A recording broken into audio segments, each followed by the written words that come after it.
All right, day 7 of the January 6th committee hearings. Here, the committee wanted to reinforce Trump's desire to go to the Capitol, the influence of advisors who are outside of the Trump administration, and the connection between Trump and militia groups, particularly the Oath Keepers and the Proud Boys. And we also saw the first clips of White House counsel Pat Cipolloni's video testimony. One of the major points that the committee pointed to was Trump's call to arms tweet, where he said it was statistically impossible to have lost the 2020 election. Big protest in D.C. on January 6th. And then, of course, he infamously added, "Be there, will be wild."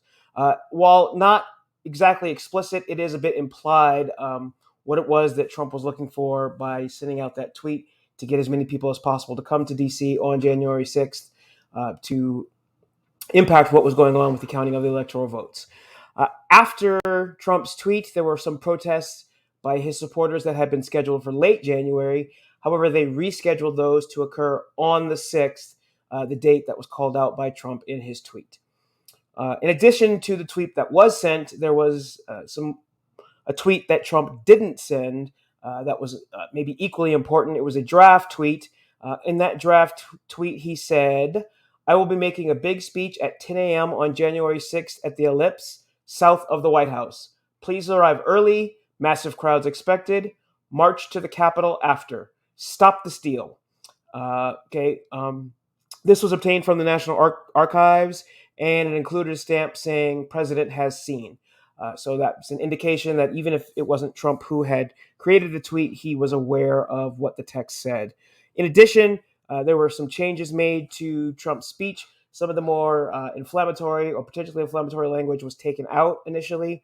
And then, Trump sort of decided last minute, 11th hour, to add some of that information back in, which included the statements that, we're going to march to the Capitol. And then, of course, him famously adding, "and I'm going with you," which we, based on testimony we heard from Cassidy Hutchinson and actually a statement from the Secret Service, he did intend to go to the Capitol after his speech at the Ellipse.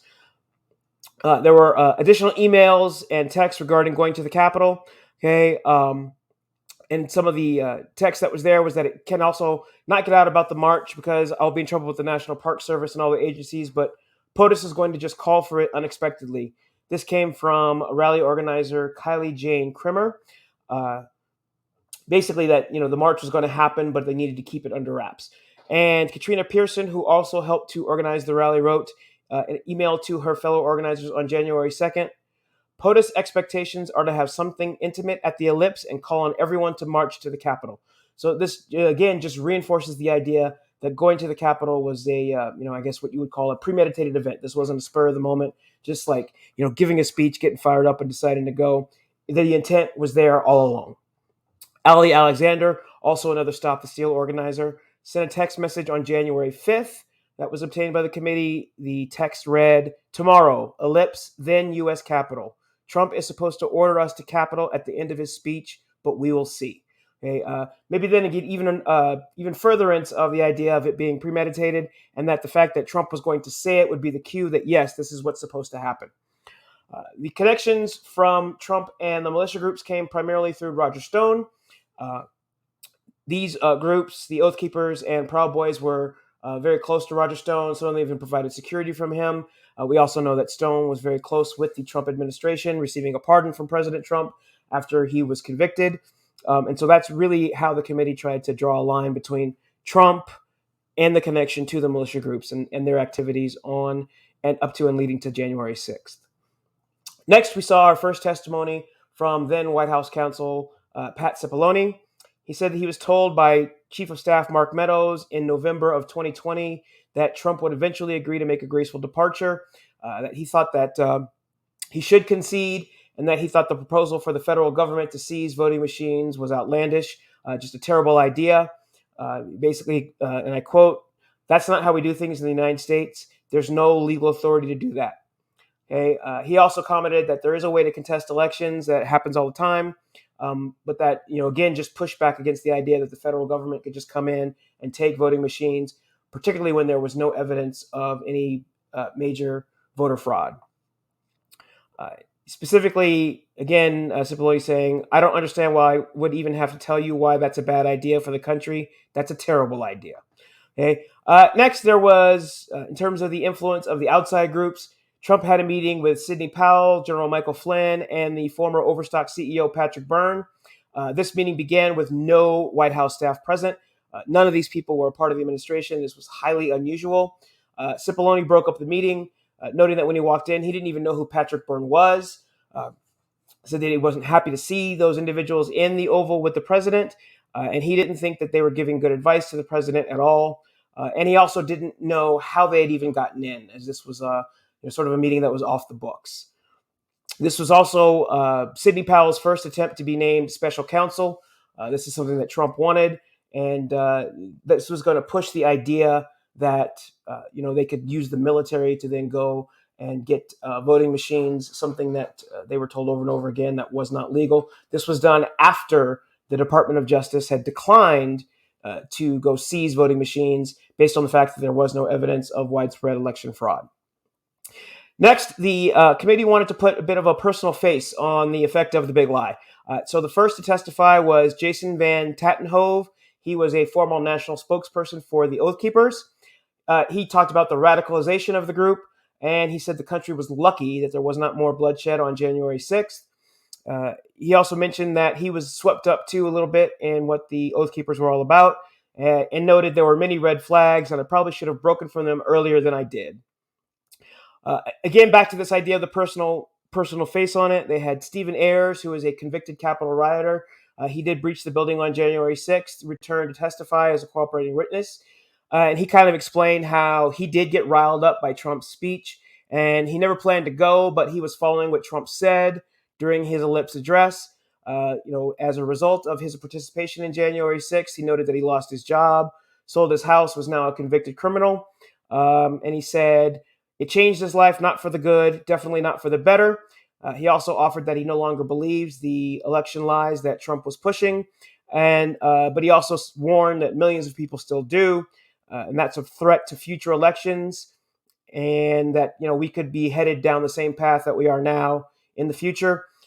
He also said, I felt like I had horse blinders on. Take the blinders off and make sure you step back and see what's going on before it's too late. So I think here that the committee was really just trying to say this is the way that this big lie and that this big push by Trump to overturn the election results, the impact that it had on actual normal Americans' lives, not people in the administration, not people who were going to directly benefit from Trump being in the White House and seeking political appointments, but just kind of your everyday Joe and how these things impacted their lives in a negative way. The committee referred info from the Department of Justice, talked about how the militants planned for violence. Other information connected them to Trump allies, General Flynn and Roger Stone. Again, just sort of weaving their way through from Trump to the groups and their activities on the 6th. At the close of day 7, we got some insight on what's to come next. So up next for committee hearing day 8 is going to focus on Trump and the 187 minutes of inaction that he did nothing from the time that the violence started at the Capitol until the famous video with the we love you, you're beautiful, go home. And there is an indication that perhaps something special might be coming as this hearing is set for prime time. I do think that the committee has been sort of intentional with some of these things. So there must be something that they're going to offer that they feel, they want as many eyes as possible on it. In addition to focusing on this inaction, that's probably going to be bolstered a little bit by testimony of Matthew Pottinger, who was a national security aide who resigned on the day of the January 6th hearing after seeing Trump's tweet regarding Mike Pence. And also Sarah Matthews, who was a former deputy press secretary, also an individual who resigned after the events on January 6th. And Pottinger was actually in the White House on the day of the 6th. That's why many believe that some of his testimony will tie into that inaction by Trump, as well as Matthews. I would tell you, I would expect that we probably will get some more from Pat Cipollone. I would believe that more of what he has testified to will probably tie into again this idea of inaction.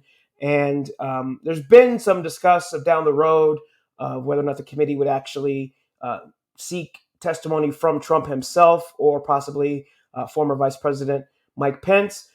Not something that I believe is going to happen, obviously, on day 8, but that could be something that comes down the road.